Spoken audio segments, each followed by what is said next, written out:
Good morning. This is Today in Washington, Friday, August 9th. The nation awaits the swearing in at noon Eastern Time of our 38th President, Gerald Ford, and the departure from political life of Richard M. Nixon. In a televised farewell last night, President Nixon acknowledged that because of the Watergate affair, he no longer has a strong enough base in Congress to continue with any effectiveness. He and his family are expected to leave by air for their home in California later this morning, and we expect to see their departure from the White House. I'm Barbara Walters with Jim Hartz. Good morning. Good morning, Jim. And we will have fuller details on this momentous story in just a moment, a story that many of us are still having trouble believing actually occurred. Later in this half hour, we will look back on film at that incident, that so-called caper, seemingly so minor at the time, that led to the events which culminated last night. We're talking about the Watergate break-in and the widening cast of characters that swept the events along. Also in this hour, Edmund Newman will report on the background and character of Gerald Ford. We will speak with House Speaker Carl Albert, who for the second time in less than 10 months will become first in line to succeed a president, in this case President Ford. We'll also look inside the White House at President Nixon and his closest advisors at the height of their power and prestige. But first, before any of this morning's news. At mid-morning today, the President will say goodbye to the White House staff in a Rose Garden ceremony, then leave Washington on an Air Force jet bound for his home in San Clemente, California. His resignation as the 37th President of the United States takes effect at noon today, Eastern Time, and at that moment, in the Oval Office, Vice President Gerald Ford will be sworn in as the 38th Chief Executive. There is here in Washington a great sense of relief and hope that the turmoil of the last 2 years is over at last. Here is part of what the President said in his resignation speech last night. I have never been a quitter.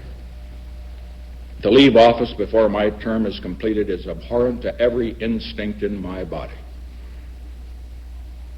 But as President, I must put the interests of America first. America needs a full-time President and a full-time Congress, particularly at this time with problems we face at home and abroad.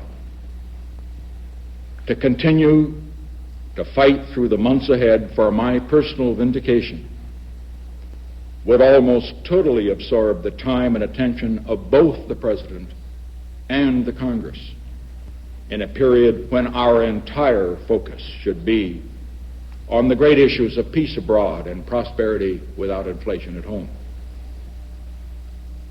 Therefore, I shall resign the presidency effective at noon tomorrow. Vice President Ford will be sworn in as president at that hour in this office. The transition of power will be swift and it would seem on the surface relatively uncomplicated. Here is more on that from NBC News White House correspondent Tom Brokaw. It is overcast and raining in Washington as President and Mrs. Nixon prepare to leave the White House for the last time as the first family. The President is saying goodbye to his cabinet and White House staff in public ceremonies in the East Room of the White House this morning. That's at that end. For them, for the staff and for the cabinet, this is a bittersweet time. Many of them are sad, even angry that the Nixon administration is coming to an end in this fashion. Still others feel a certain sense of relief that the agony now is over. Mr. Nixon is leaving the White House as a President of the United States, and he will arrive in California as a private citizen. But judging from his remarks last night, he does not intend to leave the public arena. Just what he'll do is unclear, however. Equally unclear is the President's standing within the prosecution position of this country. Whether he will be pursued by prosecutors still has not been resolved. Tom Brokaw, NBC News at the White House.